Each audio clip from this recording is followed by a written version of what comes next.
Great to be chatting here on Flow FM as we enter spring with the Deputy Chief Officer from West Region CFA, Adrian Gutsche. How are you, Adrian? Very good, thank you. And now this new rating system, I guess we'll have to change the signs that are around regional Australia as well. We're going to have a simplified system. Yes, correct. So over many years of research and development and also going out to the public to see what's relevant and what people take on board with the messaging, we've seen a newer, simplified system based on some really good science. So that's about to roll out Australia-wide, and for people travelling, we'll see some of our current fire danger rating signs actually got a sticker across them saying that the new signage is coming shortly. All right, and I noticed that in the commentary around this one, it's been about 60 years since the previous system was created, and was there a concern from that research and the surveys of the community that people perhaps weren't responding, I guess, in the way that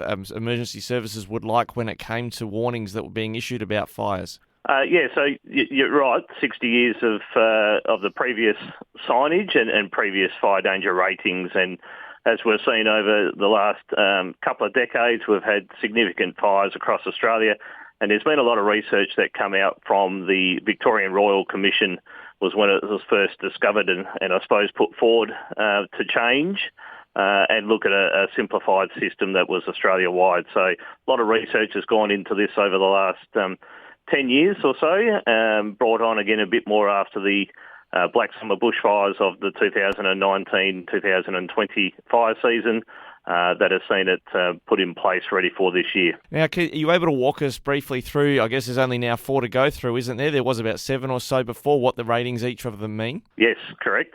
So we start off, so we go from the so-called 6-segment previous system, and now we look at green being moderate, which is a plan and prepare, I suppose, so that generally during the summer months or the fire danger period, we would see that moderate rating there. And like I said, it's in green, which is really for people to plan and prepare for the overall fire season. When days reach high, which is the yellow component now, it's about being ready to act. So if a fire does start, that they have their plans sort of ready and are ready to act. As we move into the higher levels, so extreme being orange, and fire starting during that period would be about taking action now and really to protect your life and property. So implementing your fire plan, certainly with fire starting during that period. And the highest one of all being red, which is catastrophic. And what we're saying there, and from the research, is really for your survival to leave the bushfire risk areas or the higher fire risk areas on those catastrophic type days. And when it comes to, I guess we're used to seeing that signage around in regional communities as we drive through them, or in the digital age now. There are apps now and alert systems, even mobile messages that are sent out to people. How's this new system going to relate to the digital way of warning people? So exactly the same, really. So what people have been used to in the past, multimedia type situations, they shouldn't just rely on passing a sign on the roadway.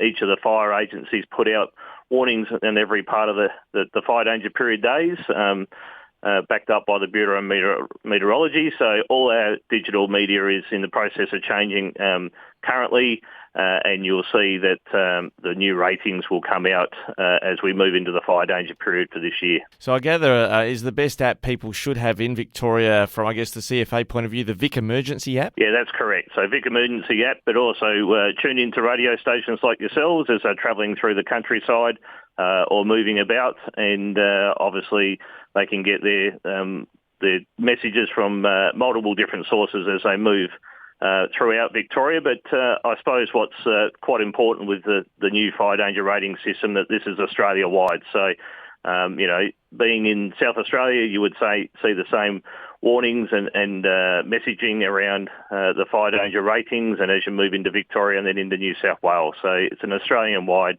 fire danger rating system, and that's to assist the public and assist communities to prepare for fire during the fire danger period. Yeah, and it's good to know across all the states that we broadcast in, because that way people who are travelling and visiting relatives and the like, they'll have a consistent system, but they also ought to be following, listening on the radio or using those apps to be aware as they travel into unfamiliar territory. Yes, that's correct. So, yeah, as they move through, certainly pick up whichever the relevant app is. And for Victoria, it's the Vic Emergency app. And I'm aware that many of the fire agencies throughout the other parts of Australia have their own apps as well. Now, are we finally, last point, are we in the fire danger period in the West region, or are there specific periods that will come through in the coming weeks?